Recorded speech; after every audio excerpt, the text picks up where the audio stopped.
अस्सलाम वालेकुम जी। आज की वीडियो नहायत ही कमाल की होने वाली है। 60 साल की उम्र के बाद टांगों की कमज़ोरी होना एक अमूमी बात है, लेकिन क्या आप चाहते हैं कि 60 की उम्र के बाद भी आप जवानों की तरह दौड़ें? तो आज की इस वीडियो में 5 बेहतरीन चीज़ें आपके साथ शेयर करूंगा जो टेस्टेड हैं, मरीज़ों के ऊपर चेक की हैं, जिनका रिज़ल्ट भी है। 60 की उम्र को अगर आप पहुंच चुके हैं तो इन चीज़ों को अपनी डाइट के अंदर लाजमी शामिल कीजिएगा। अगर चीते की तरह नहीं भी दौड़ सकेंगे इनको खाने से, कम से कम इतने काबिल ज़रूर हो जाएंगे कि आप खुद से अपने काम करने लगेंगे, मस्जिद जाने लगेंगे, बाज़ार जाने लगेंगे, आप वॉशरूम खुद से इस्तेमाल कर सकेंगे, आपकी टांगों में नई जान आ जाएगी। और मज़े की बात यह है कि मर्द व ख़वातीन दोनों ही इन चीज़ों को यूज़ कर सकते हैं। और इन 5 चीज़ों में से जो चौथे नंबर पे चीज़ है उसको मिस ना कीजिएगा, इंतहाई कमाल की है। बड़ी बड़ी फार्मास्यूटिकल कंपनीज उस चीज़ का पाउडर बना के आपको महंगे दामों बेचती हैं, लेकिन आपके पास फ्री में मौजूद है, आपको पता नहीं है कि कैसे इस्तेमाल करनी है। मेरा नाम है डॉक्टर ताहिर, चैनल को सब्सक्राइब ज़रूर कर लीजिएगा।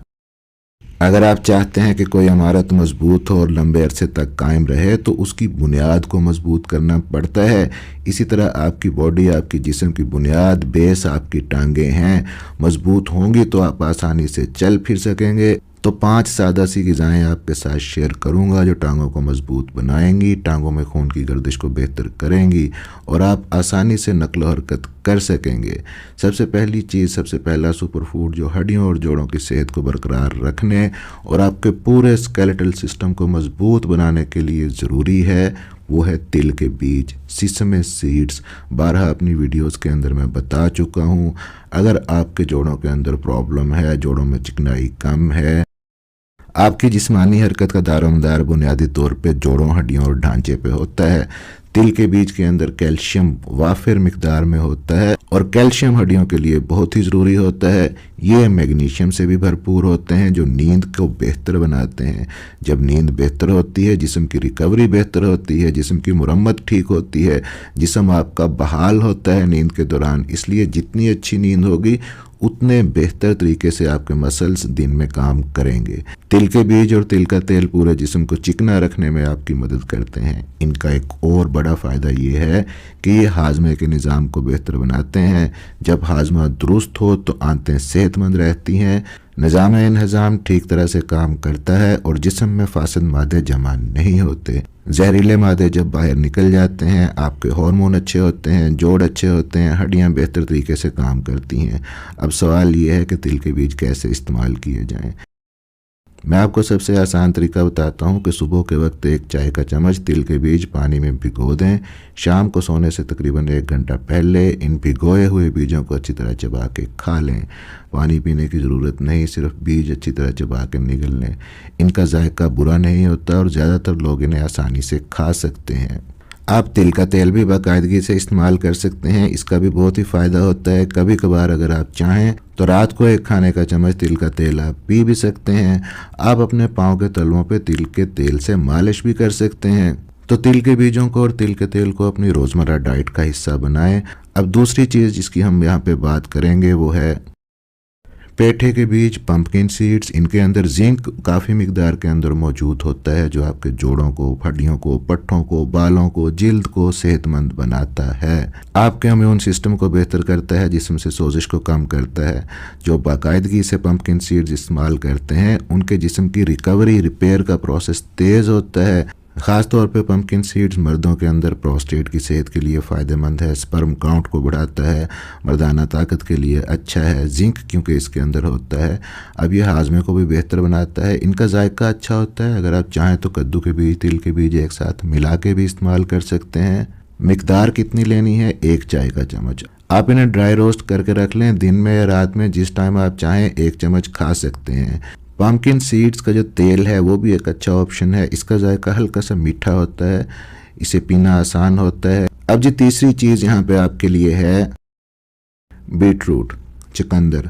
चुकंदर आपके लिए बेहतरीन है क्योंकि ये जिस्म में नाइट्रिक ऑक्साइड की मिकदार को बढ़ाता है। नाइट्रिक ऑक्साइड खून की नालियों को खोलता है जिससे खून की गर्दिश बेहतर होती है। टांगों के अंदर खून की गर्दिश जब अच्छी होती है, टांगों का भारीपन कम हो जाता है, सुन्न होना कम हो जाता है, बेआरामी टांगों में कम हो जाती है, लेकिन जब गर्दिश खून की ख़राब हो टांगों में, रगें सख्त हो जाती हैं, वेंस उभर जाती हैं, वेरिकोज वेंस जैसे मसाइल खड़े हो जाते हैं, आपकी टांगों में भारीपन आ जाता है, टांगें हर वक्त थकी थकी रहती हैं।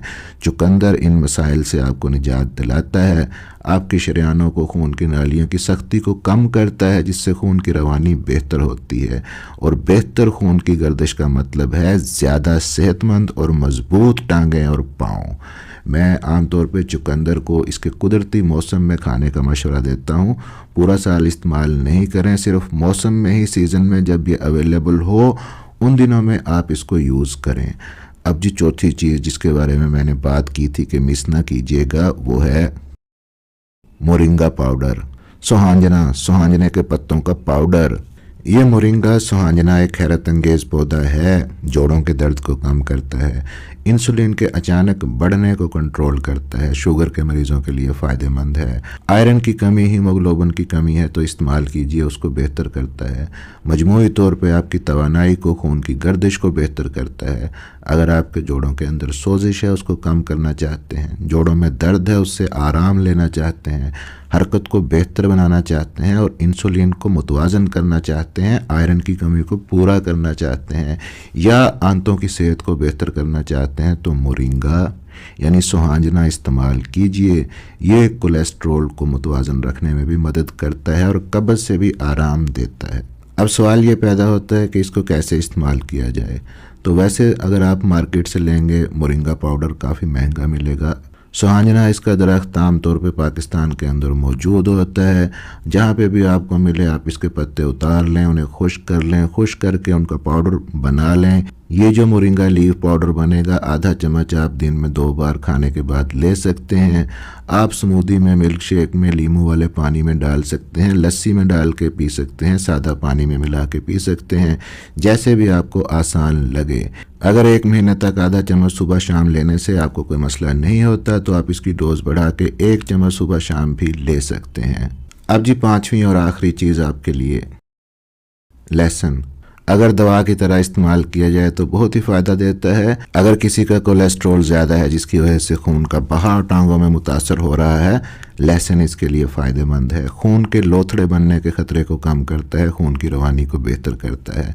लहसुन जिस्म में होमोसिस्टीन की मिकदार को भी कंट्रोल करता है, जिससे खून गाढ़ा होने और लोथड़े बनने का ख़तरा कम हो जाता है। ये शरियानों में मैल जमने से बचाता है और इन्हें साफ़ रखता है ताकि खून आसानी से रवां हो सके। आप लहसुन को खाने में इस्तेमाल कर सकते हैं, या अगर कच्चा खाना पसंद है तो लहसुन को काट के कुचल के तकरीबन 10 मिनट रूम टेम्परेचर पर रख दें, फिर इस्तेमाल करें। इस तरह लहसुन ज़्यादा फ़ायदेमंद होगा और मैदे पे हल्का रहेगा। लहसुन को एतदाल में लेकिन इस्तेमाल करें, बहुत ज़्यादती अगर इसकी करेंगे तो आपके मैदे के लिए नुकसानदेह है। दवा समझ के खाएं, ज़रूरत से ज़्यादा नहीं खाएं।